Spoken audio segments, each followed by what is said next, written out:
Tout le monde n'a qu'à aller au terrain pour supporter les éléphants. Vieux, vieilles, jeunes n'ont qu'à aller supporter l'équipe, remplir le terrain, donner la voix. Là, l'équipe va sentir qu'il y a du monde derrière lui. L'appel du chef des cantons de la région de Korogo et vice-président de la Chambre des rois et chef traditionnel de Côte d'Ivoire, Issa Coulibaly, a un écho favorable. Les autorités politiques et administratives, tout comme la population, personne ne veut se faire raconter l'événement à double caractère historique.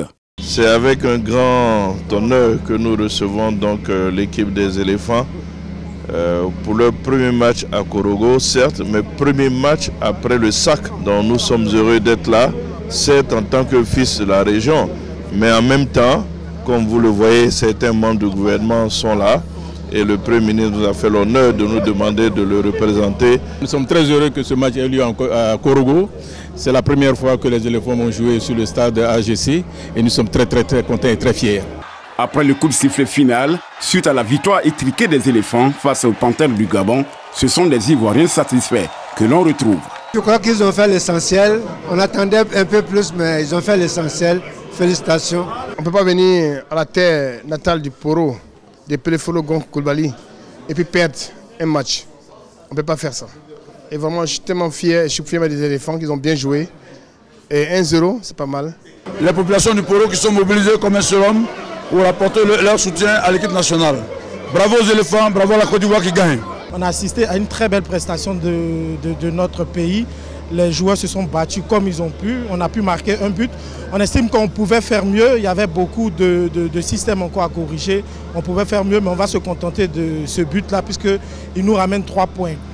Après 2006, 2010 et 2014, les sillons d'une 4e participation de nos pachydermes à une phase finale de Coupe du Monde semblent déjà se tracer. Les éléphants sont premiers de leur groupe avec 9 unités.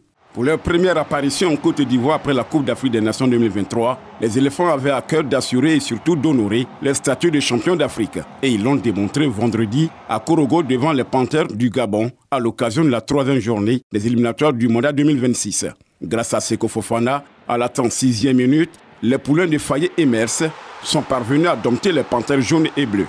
Si le succès des éléphants est une performance collective, mention spéciale au porteur Yaya Fofana et à sa défense composée d'Evan Ndika, Emmanuel Agbadou et Odilon Kosonou. Cette défense à 3 inhabituelle de Fayet a bien fonctionné avec le soutien de Wilfried Senghor et Ghislain Konan. Même si la défense était par moments en difficulté, Yaya Fofana, dans un jour de grâce, a effectué des arrêts importants, gardant ainsi sa cage inviolée. Pour beaucoup d'observateurs, le pensionnaire d'Angers a réalisé son plus gros match en sélection. Désormais seul leader du groupe F avec 9 points, la Côte d'Ivoire doit montrer un visage plus rassurant, aussi bien en milieu de terrain qu'en attaque. Ce mardi, les Ivoiriens évolueront devant le Kenya pour le compte de la 4e journée. Une rencontre que Franck Kessié et ses coéquipiers espèrent remporter afin de consolider leur statut de leader. Nous avons perdu, j'ai dit bravo à la Côte d'Ivoire. Qu'est-ce qui n'a pas marché? Je dirais en premier qu'on n'a pas été réaliste. Il fallait être réaliste dans les deux surfaces. Dans la première, on n'a pas pu concrétiser. Dans la deuxième, on a été attentiste sur un rebond, et ça on le savait.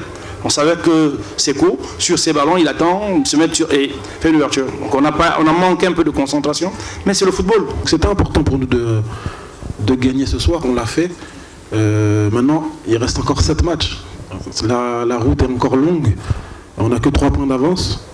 Quand on voit la qualité de notre adversaire aujourd'hui, on sait que rien n'est joué. Les Ivoiriens rentrent chez eux satisfaits.